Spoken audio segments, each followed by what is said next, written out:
Damos nuevamente un cordial saludo a nuestros apreciados hermanos. Este tiempo de separación física ha contribuido, sin lugar a dudas, a aumentar nuestro amor por la grey del Señor. Y continuando con lo que es ya la cuarta entrega de esta serie de estudios sobre Primera Tesalonicenses, elaborada por nuestro hermano Franklin Álvarez y con la colaboración nuestra, entramos a analizar las palabras del apóstol que encontramos en los versos del 6 al 8 del capítulo 1 de Primera Tesalonicenses. Y nos dice en el versículo 6 el apóstol: y vosotros vinisteis a ser imitadores de nosotros y del Señor, recibiendo la palabra en medio de gran tribulación, con gozo del Espíritu Santo. Si tradujésemos este versículo literalmente sería: y vosotros, imitadores de nosotros, llegasteis a ser. El término imitadores proviene de la palabra griega mimetes, que significa uno que sigue. Mimetes básicamente significa copiar o imitar el comportamiento de alguien, y tiene muchas palabras relacionadas con ella en el español. Tenemos, por ejemplo, a mimo, que es ese intérprete teatral que actúa sirviéndose exclusivamente de gestos y movimientos corporales. Tenemos también la palabra pantomima, que es una producción teatral que originalmente no tenía palabras. Mimeógrafo, también una máquina que hace muchas copias de una plantilla. A los corintios el apóstol Pablo les dice en 1 Corintios 11:1: sed imitadores de mí, así como yo de Cristo. Es un hecho cierto de la vida que siempre hay alguien que nos observa a cada uno de nosotros, que nuestro comportamiento sirve de inspiración para moldear la conducta de alguien, un amigo, un vecino, nuestros hijos. Puede ser que no estemos conscientes de ello, pero también puede haber algún hermano más joven o más débil que pudiera estar mirándonos para guiarse por nosotros. Es por lo tanto nuestro deber ofrecer esa guía tan necesaria que da fuerza al débil, confirma a los indecisos y salva a los que han sido tentados por el pecado. Imitadores de nosotros, dice el apóstol, y del Señor. Cristo es el único y gran modelo para Pablo y también para todos los cristianos. Se nos relata en el libro de los Hechos que a los discípulos se les llamó cristianos por primera vez en Antioquía. Lo vemos en Hechos 11:26. Y comenta F.F. Bruce, este erudito bíblico británico, que cuando los de Antioquía se preguntaban ¿quiénes son estas personas?, cada vez que 2 o 3 misioneros diligentes reunían un grupo de oyentes y disputadores más o menos interesados, cada vez que 2 o 3 misioneros diligentes reunían un grupo de oyentes y disputadores más o menos interesados alrededor de sí en alguna de las series de columnas que conformaban la plaza de la ciudad, oían como respuesta: pues son esas personas que no dejan de hablar de Cristo, son los seguidores de Cristo, los cristianos, citaba este hermano. Y quiere el Señor, hermanos, que esto también se diga de nosotros. Y continúa el apóstol en el verso 6, recibiendo la palabra. Recibiendo, o sea, la palabra griega relacionada con este término es dechomai, que significa aceptar de manera deliberada, con presteza y amabilidad. La imagen que está detrás de esta palabra es de uno sacando la bandera de bienvenida para la palabra de verdad, la palabra de Dios, tal cual como haría un buen amigo, invitándonos a entrar a su casa. El Señor les dijo a sus discípulos: en cualquier ciudad donde entréis y os reciban, ahí está el término de Chomai, comed lo que os pongan delante, más adelante, mas en cualquier ciudad donde entréis y no os reciban, vuelvo otra vez el término de Chomai, saliendo por sus calles, decid, aún el polvo de vuestra ciudad que se ha pegado a nuestros pies, lo sacudimos contra vosotros. Eso lo encontramos en Lucas capítulo 10, versículo 8 y en el versículo 10 al 11. Así que este verbo nos enseña que la recepción, la bienvenida a la palabra y a los que la proclaman, fue un acto voluntario y complaciente por parte de esta iglesia de Tesalónica. Y todo esto en medio de gran tribulación, nos dice el apóstol. Tribulación, del griego trixis, es la raíz griega de donde proviene la palabra presionar, nuestra palabra latina. Pablo le está escribiendo a estos hermanos que están pasando por pruebas, como un hombre experimentado en pruebas. Y la palabra que él usa para aflicción es tlixis. En el griego corriente, esta palabra describe siempre la presión física que tiene que soportar una persona. R.C. Trencha, escribiendo al respecto de esto, dice: cuando, según la antigua ley de Inglaterra, a los que se negaban a confesar se les colocaban grandes pesos en el pecho hasta el punto de morir aplastados, eso era literalmente tlixis, decía esta hermana. Pero esta de los tesalonicenses, hermanos, no era solamente tlixis, sino poletlisis, es decir, gran tribulación. Estos hermanos habían sacado la bandera de bienvenida a la palabra de Dios en medio de gran tribulación, y aún así la recibían con gozo del Espíritu Santo. Gozo del Espíritu Santo significa la alegría inspirada por el Espíritu Santo. Un elemento del fruto del Espíritu. Gálatas 5:22 dice: más el fruto del Espíritu es amor, gozo, paz, paciencia, benignidad, bondad, fe. Recibir la palabra es recibir a Cristo. Y recibir a Cristo es recibir al Espíritu Santo.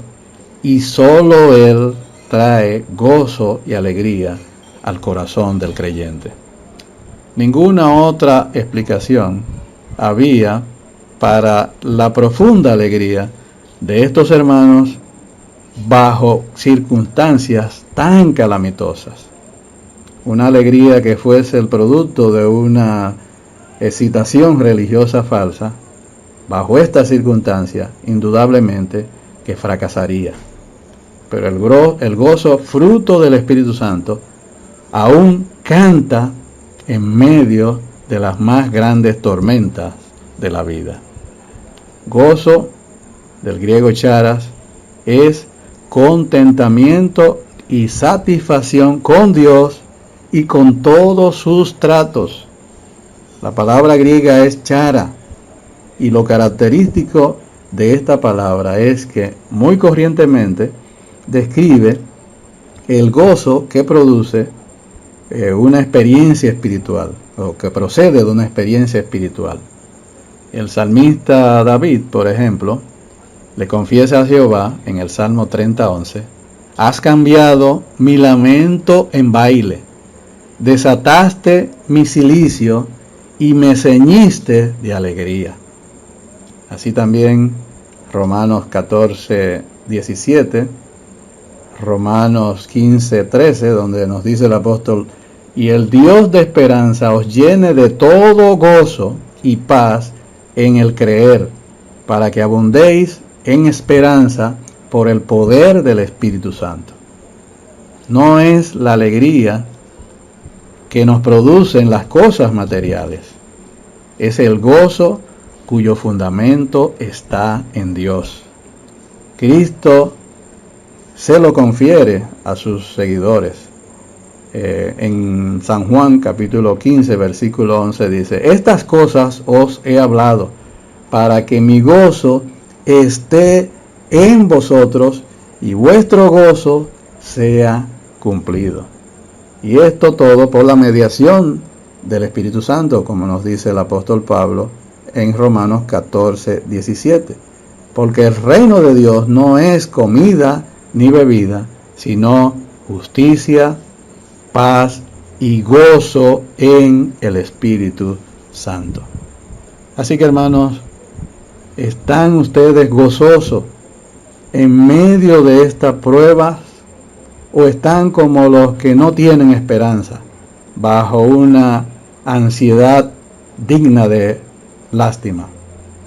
¿Estamos cantando en medio de esta pandemia? ¿Estamos esperando con gran anhelo la venida de nuestro Señor? ¿Estamos mirando en el horizonte el asomo de la mañana bienhechora? Oh, cuán gloriosa será la mañana cuando venga Jesús, nuestro Salvador. En el verso 7, continúa el apóstol: de tal manera que habéis sido ejemplo a los de Macedonia y de Acaya que han creído. Ejemplo, del griego tupos, literalmente se refiere a una marca o impresión visible hecha por un golpe o golpes de un instrumento o objeto. Lo que queda después del golpe se llama estampa, figura o impresión. Por ejemplo, tenemos la referencia más famosa a una marca literal, a un tupos. En el caso de cuando Tomás, dudando de la resurrección de Jesús de entre los muertos, declara en San Juan 20:25: si no viere en sus manos la señal, y ahí viene el término tupos, de los clavos, decía él, no creeré. Vale la pena señalar que la única iglesia que Pablo llamó un ejemplo, un patrón, un molde, fue precisamente la iglesia de Tesalónica, porque sintió que daban un patrón de lo que las iglesias deberían ser, tanto en crecimiento espiritual como en ministerio. ¿Y cuál fue el ejemplo de esta iglesia? Tenían una obra de fe, tenían una labor de amor y una firme esperanza en nuestro Señor Jesucristo, como nos dice en el versículo 3. Y además, a todo esto, manifestaron gozo en medio de gran tribulación, que sin lugar a dudas fue una fuente de gran aliento para otros creyentes, porque a menudo el testimonio más poderoso de un creyente individual o de una iglesia sucede durante tiempos de pruebas, de dolores y de persecuciones. ¿Somos, hermanos, tú y yo, un ejemplo para otros? ¿Somos nosotros un ejemplo como iglesia para otras iglesias locales que nos observan y que esperan un modelo a seguir? ¿Qué necesitamos hacer nosotros como creyentes y nosotros como iglesia para que se nos pueda llamar ejemplo? Hoy, en que hay tanta confusión con respecto a lo que es una iglesia, ¿es la iglesia de Tesalónica un patrón válido para nosotros en la actualidad? Vamos a cuestionar esto, ¿no? Porque fue en aquella época.